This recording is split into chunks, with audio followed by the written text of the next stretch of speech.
দর্শকবৃন্দ, আপনারা সকলেই জানেন যে রূপা দীপার মতো অন্যায় দেখলে সেটার প্রতিবাদ না করে থাকতে পারে না।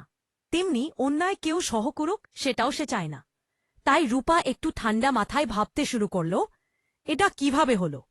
শুধু কি ওখানে রুডির শরীর পুড়ে গিয়েছিল, আর এমনভাবে পুড়েছে যে আমরা রুডির মুখ পর্যন্ত চিনতে পারিনি? না, আমাকে মর্গে যেতে হবে। আমাকে জানতে হবে ঠিক কি ঘটেছিল সেখানে। তাই তো কৃষ্ণের সাথে রূপা হাজির হল মর্গে। মর্গে গিয়ে দেখা গেল বাকি সমস্ত ডেড বডি ঠিক আছে।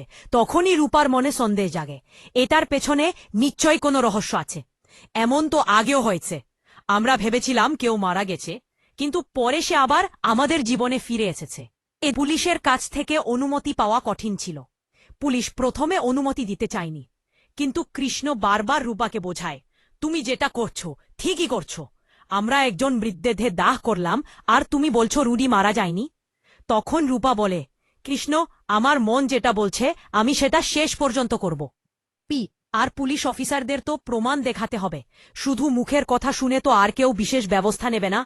তবে পুলিশের এক অফিসার কিন্তু বুঝতে পেরেছিলেন রূপা আর দীপা আসলে কেমন মানুষ। দীপা কারো প্রাণ নিতে পারে না, এটা তারাও বিশ্বাস করতে শুরু করেন। কারণ যে মানুষ নিজে প্রাণ দেয়, সে কি করে অন্যের প্রাণ নিতে পারে? উনিকে তো রূপা ও কৃষ্ণকে অনেক সাহায্য করে। মর্গে গিয়ে তারা কিছু একটা বুঝতে পারে। তারপর রূপা শুরু করে চিরুনি তল্লাশি। শেষ পর্যন্ত রুডিকে খুঁজে বের করে এবং তাকে নিয়ে যায় কোর্টে।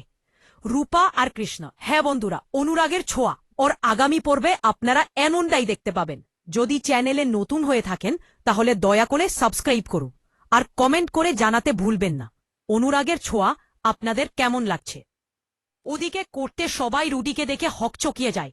কেউ ভাবতেও পারেনি মৃত ভেবে যাকে বিদায় দেওয়া হয়েছে সে আবার ফিরে আসতে পারে। আচ্ছা, তাহলে তো সবকিছু ঠিক হয়ে যাওয়ার কথা। কিন্তু এরপরও অনুরাগের ছোঁয়ার পরবর্তী পর্বে দেখা যাবে সূর্য ও দীপা একে অপর থেকে আলাদা। তারা একেবারে নতুনভাবে দিল্লিতে জীবন শুরু করেছে। এদিকে রূপা বলছে, শখের পরিবার যেন ভেঙে না যায়। তাহলে কি হবে? এরপরই উঠে আসবে সেই প্রশ্ন, কে তাদের আলাদা করে দিচ্ছে।